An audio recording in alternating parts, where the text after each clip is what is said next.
Hi everybody, Dacob here. Welcome back to the Fashion Bunker. It's been a long time coming, but there is some lost post that I have finally managed to retrieve from my late PO box.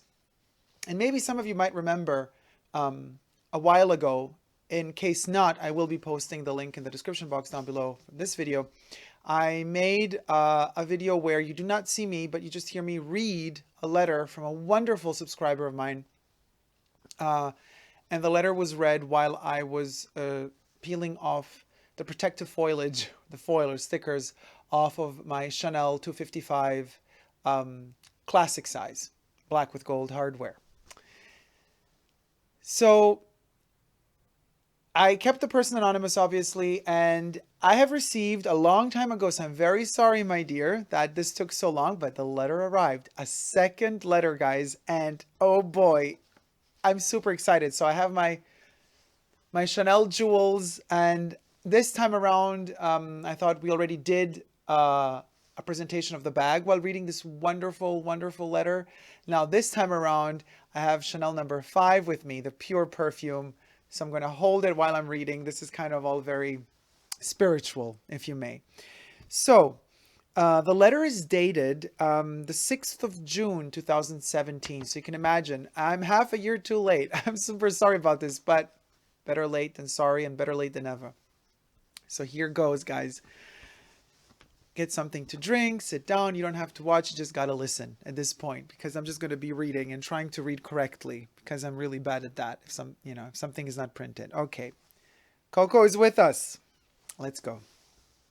Dear Super Dacob, thank you for your kind comments to my last letter. I give you permission to use the info as you see fit. In any way you like. My only request is to keep my name private, but you can use the name Giselle because that was my name in France, but only if you wish. I do not seek any publicity. In my book, Coco Chanel, The Legend and the Life by Justine Picardy, page 275, she mentions the fact that Coco was about to launch her red label Mademoiselle Chanel perfumes number 1, number 2, and number 31 in an attempt to get around the Wertheimers. This was in 1946. She had already sent samples to Bernard Gimbel, I hope I pronounced the name correctly, and Stanley Marcus, when the Wertheimers negotiated a new deal regarding number 5 and royalties and a percentage of the profit. Although she had the right to produce the red label scents, she never did so. What do you know about these 3 scents? They were sufficiently great to undercut the Wertheimers' profits. How can we find out today what they smelled like? Does anyone know? Us perfume nuts would give anything to find out. Can you imagine the sight of this new packaging and 3 new scents that she picked personally? Wow. Now I have a bag question. Recently, I bought a small size reissue in de-stressed calf leather with ruthenium hardware in a deep charcoal gray. The hardware being a deep, oxidized gray. My bag does not have a front to back center seam on the bottom, although several that I saw on YouTube in the same small size do have that seam.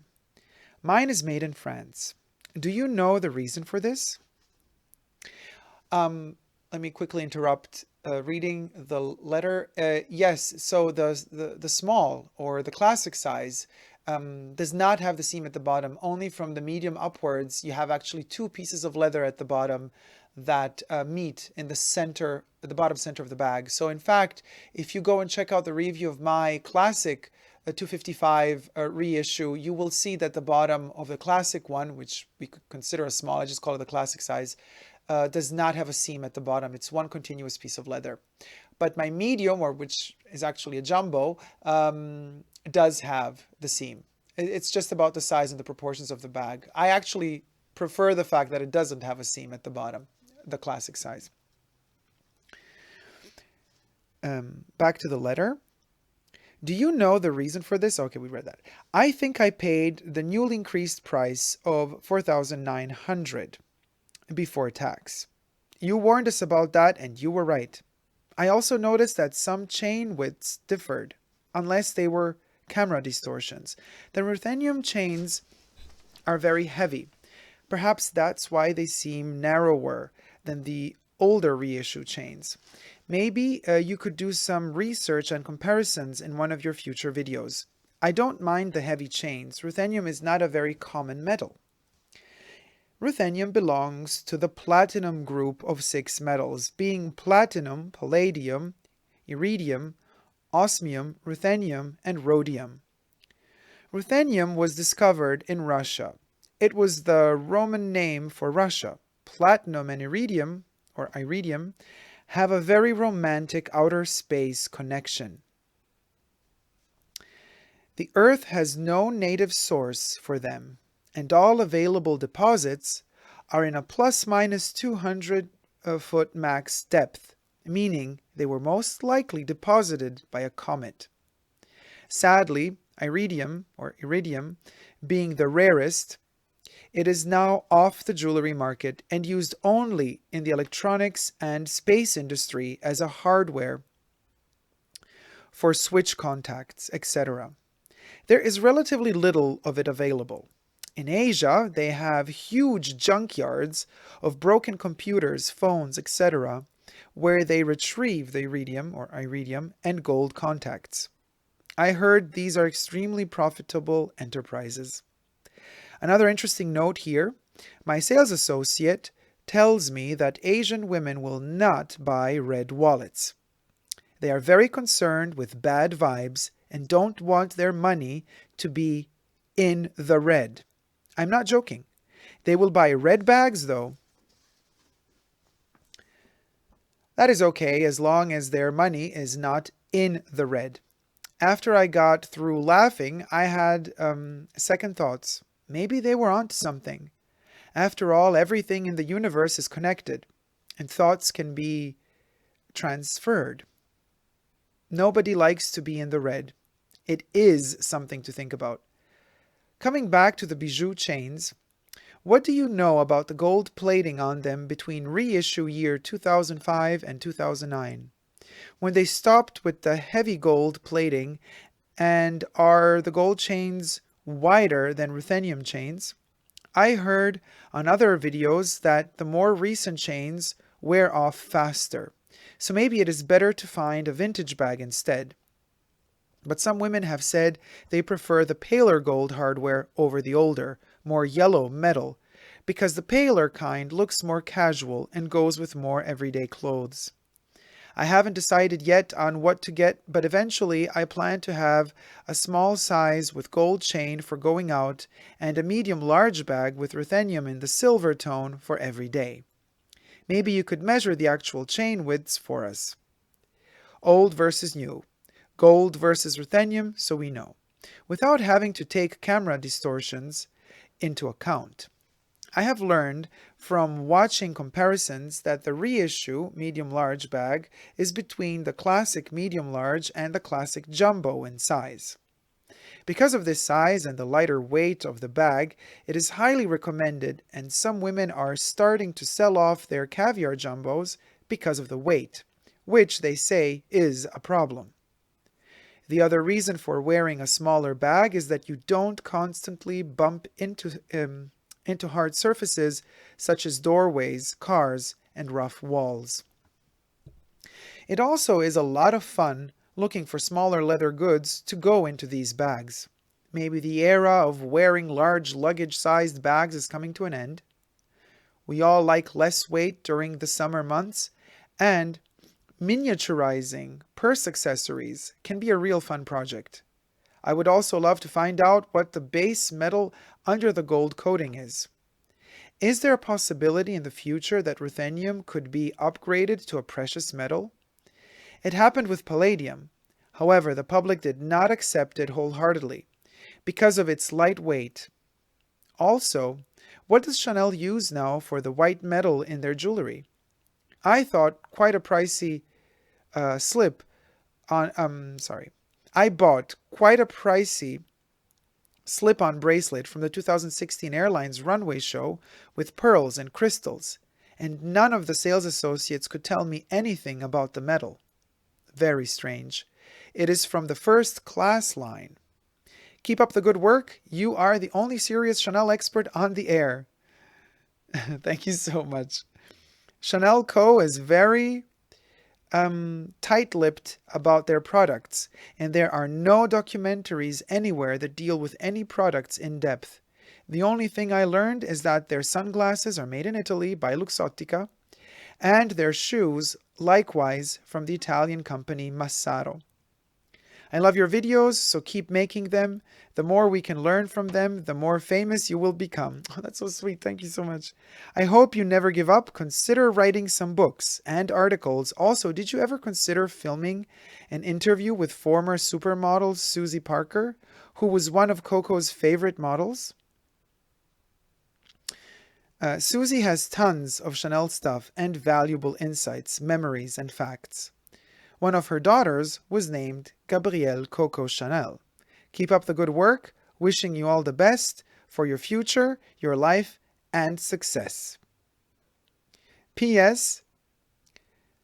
Included a small contribution for the fashion bunker. Sincerely, and I don't say the name. Thank you so much. First of all, you should not have included a contribution. Are you kidding me? This is like way too much. The letter is already the best gift that I could ever get. And but thank you so much for the contribution.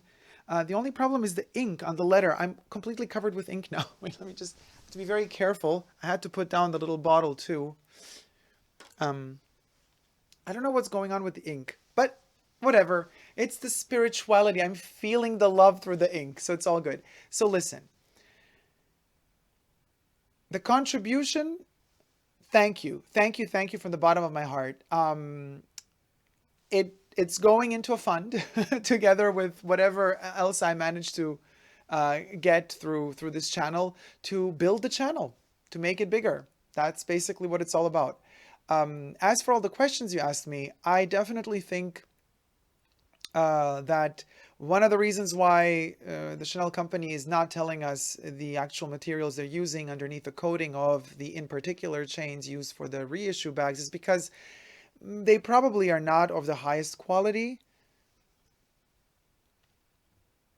They're not bad quality either because none of their chains smell bad to the touch. Most of the bags that I have tried from other brands, if they have metal chains from Moschino and what have you, to Versace, you touch them with your bare hands and then your hands smell of metal, and that's really not a good sign. That means that they oxidize to the touch, the chroming, the chrome or whatever, the plating, whatever was used for the metal is just not thick enough, and so it's a cheaper quality metal that oxidizes very soon. With Chanel bags, I have not had this issue or these issues ever. With vintage ones as well as with new ones. So I do believe that the quality used is quite good. However, gold plating, yes, in the boutiques, they will tell you that customers are requesting paler gold because yellow gold looks too tacky. But at the same time, when it comes to purchasing other goods like silver pieces that are chromed silver, then they tell you, oh, a lot of Russian customers love gold and they don't want something that's too pale. They want it blingy. And then you think to yourself, wait, so basically you're telling me that for certain products, when it suits you to tell me that the gold should become paler, then all of a sudden customers want it paler. But for other products,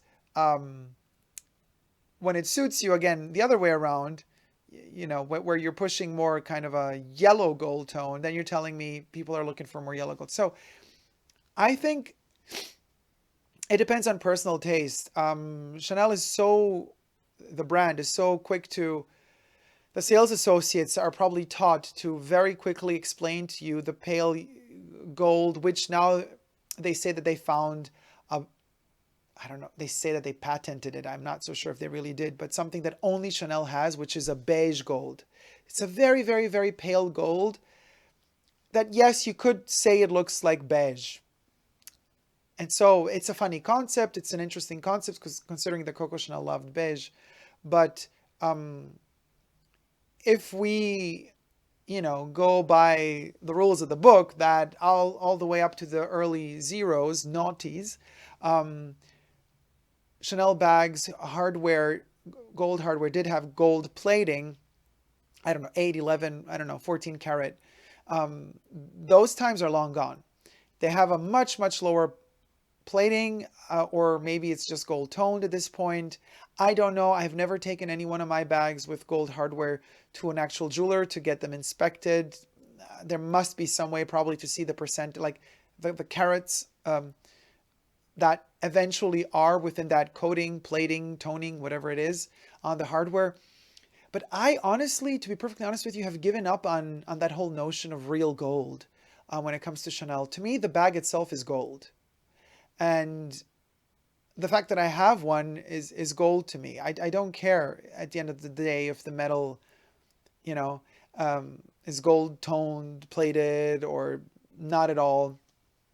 As long as the bag is of good quality, the leather is good, the stitching is good, and that the metal doesn't, oxidize when you went to the touch with bare skin. That's something that is very important to me. Um, if you really wanted to, you could actually purchase on order, but I think they made just a limited amount, I don't know, 1 to 3. Uh,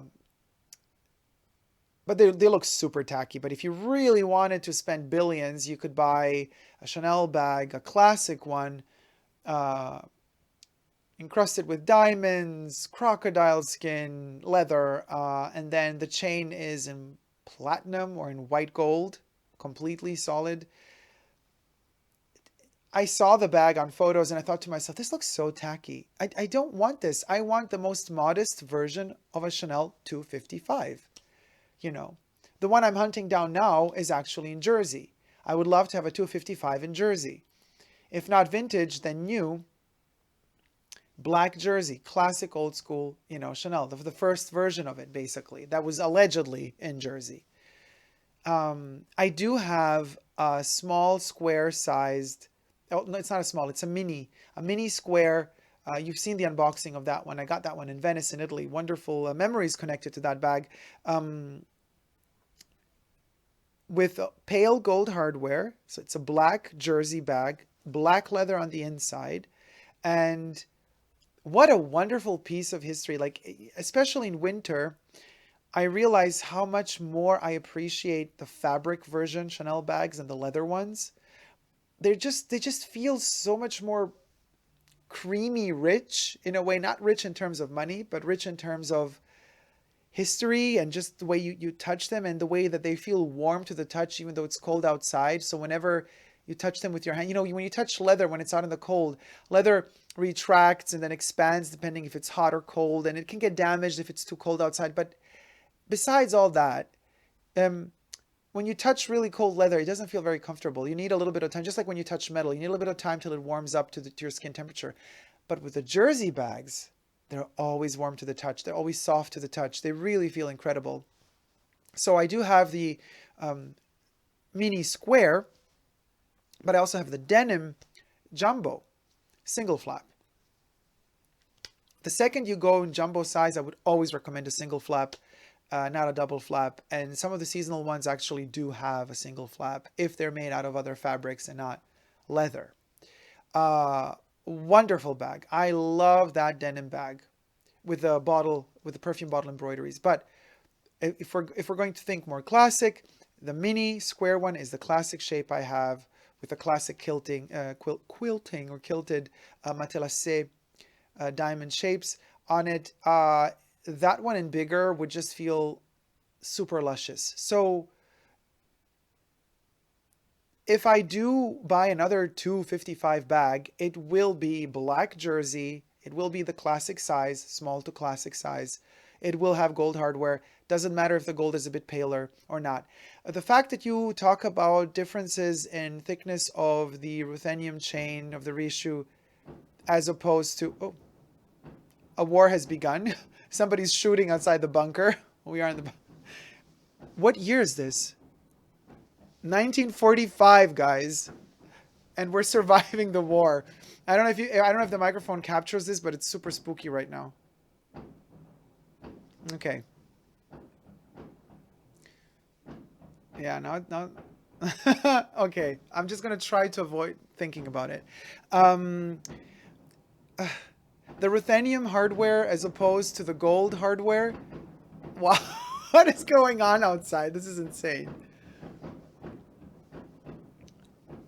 If you hear it, you can imagine the mic. This is a direct microphone shooting me talking straight to it. The explosions are happening all around, so the microphone doesn't capture. I hear it much stronger than you would. All right. Okay. Um, Ruthenium as opposed to gold hardware. I would say gold looks like it's wider, broader as opposed to the ruthenium just because of the way it reflects light. And I do feel that the coating on the gold hardware is a bit chunkier lately. It feels almost grainy in a way. Not that it would peel off, but it just feels grainy. And that's something, um, is it a good thing or a bad thing? I don't know, to be honest with you. But it does give it a mattified look. Now, I personally love the mattified gold look. There are Chanel reissue gold chains that are completely chromed, glossy, very shiny. But I do really like that aged vintage look of the more mattified version of the chain, which this sort of coating does make it look a bit thicker. And it also makes it create less noises when you're moving the chain around. It's less, it doesn't give that clingy metallic noise. You have the feeling as if it almost had some sort of mattified, not rubbery coating. There's nothing rubbery about it, but it's something that mattifies it and makes it just a little bit more damp, not damp, a little bit more, it absorbs the sounds of the chains kind of scratching one another. So that's something that I think goes into the feel of the gold chain on the reissues today being thicker or wider or broader than the silver ones or the ruthenium ones. As for the length of the chain, the length of the small or classic one is much shorter. No, not really. I would have to actually test that out again. I did, I think, showcase it in a video of mine, but I will definitely have to do it again. Just to measure them to be sure. But I do think that the classic size, or which you could call the small size, has a slightly shorter chain than the medium to jumbo size. But I might be wrong about that. I have to double check that. So bear with me. I don't have them right now with me in this bunker room. I would have to go and get them from another space, so I don't have the time for that right now. But that's something to definitely consider in one of the future videos, to measure the length of the chain. So guys, there you have it. This was one of those wonderful moments when I got a chance to recuperate the lost letters from the Fashion Bunker archives and the P.O. box. I hope you liked this video. If you have, please do thumb it up. And don't forget to subscribe to my channel here on YouTube. I'm also on Instagram, Facebook, and Twitter. We always surround ourselves with love. But even if we do so, it's not a given, and we should never take it for granted. So even though we're surrounded by that love, and even though we give that love to one another, we should also never forget to never give up on love. I love you all. Thank you so much. See you soon. Take care. Bye.